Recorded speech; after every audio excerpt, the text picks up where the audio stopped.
Chapter 19. "Oh, Mrs. Tobin," Akimi called out. "I need to use my librarian consultation." "You sure about this?" said Kyle. "That's the beauty of being a team. After we burn through mine, we'll still have yours." The hologram librarian appeared and advised Akimi that Huckleberry Finn by Mark Twain was the book located right underneath the holographic image of Dr. Seuss and the Cat in the Hat. After Mrs. Tobin vanished, Kyle and Akimi used their desktop computer to find the call number for Huckleberry Finn. Kyle grabbed a pen and scribbled it down on his palm. "Are you going to do what I think you're going to do?" said Akimi. "Yep. I'm going to float up there, hoist myself into that nook where the hologram is, reach over to the window, push it open, and stick out my hand. Technically, I will have found my way out of the library. Nothing in the rules said anything about how far outside we had to go to win. You could fall." "I don't think so. I'm wiry, like a monkey. Seriously, Kyle, it isn't worth it." Yes it is. Did I mention I want to win?" "You should improvise a safety harness," suggested Sierra Russell. "Huh?" "Well, in this adventure book I read once, the hero was in a very similar predicament. So he removed the curled handset wires from several telephones, bundled them together, and made a safety rope." 10 minutes later, Kyle, Akimi, and Sierra had stripped the springy wires off a couple of telephone handsets. Kyle looped the cables around his waist and tied the other end to the handrail of the hover ladder. When fully extended, the safety rope would stretch out to a little more than 20 feet. "It should work." "Be careful up there," said Akimi.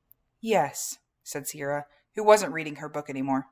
Apparently, watching a real live person risk his real live life by doing something really, really scary was one thing more exciting than reading. Kyle locked his feet into the hover ladder's ski boot brackets. "Here we go." Serious adrenaline raced through his body as he tapped the call number for Huckleberry Finn into the hover ladder's book locator keypad. "When you open the window," said Akimi, "just shout, 'I found the way out,' and we win." "Right," said Kyle. "All three of us." "Huh?" "Hey, Sierra came up with a safety rope idea. She's on our team now, too." "Fine, whatever. Just don't break your neck." "Not part of the plan." Kyle pressed the enter button on the control panel. The platform floated up off the ground and drifted slightly to the right. "Be careful," said Akimi. "Watch it." "I'm not doing anything," said Kyle. "This thingamajiggy is doing all the work. I'm just along for the ride." Kyle gripped the handles as the platform rose higher and higher. He sailed past books by Tolstoy and Thackeray. Tilting his head, he looked up at the semi-transparent statues projected into the curved niches next to the arched windows. They were a weird mix. A thoughtful African-American man in a three-piece suit and bow tie. A guy with long curly hair, old-fashioned clothes, and a looking glass. A long-haired dude in a scruffy shirt hiding behind cutouts of the letter P and B. A bald guy with a beard. Since the statues were really holographic projections, they had chisel-type labels floating in front of their pedestals identifying who the famous people were. The closest ones to Kyle were George Orwell, Lewis Carroll, Dr. Seuss, and Maya Angelou. As he continued to climb, Kyle could hear the soft whir of the electromagnets invisibly lifting him toward the ceiling. Then he heard something much louder. "What a ridiculous idea!" Charles Chiltington. He was standing on the second-floor balcony at the far side of the rotunda. "You know, Keeley, I thought about doing the same thing, but then I noticed something you obviously overlooked. There's a wire mesh security screen on the other side of those windows."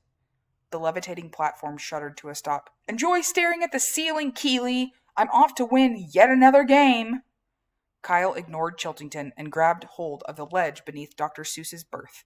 He tried to haul himself up, but his feet wouldn't budge. They were locked in place by those ski boot clamps. And this close to the skylights, Kyle could see that Chiltington was right. There was a security screen on the other side of the windows. Kyle checked his wristwatch. It was 1 p.m. He and his teammates had wasted an hour on the lame window idea. He sighed heavily and stared up at the quivering Seuss projection in the bowed niche above his head.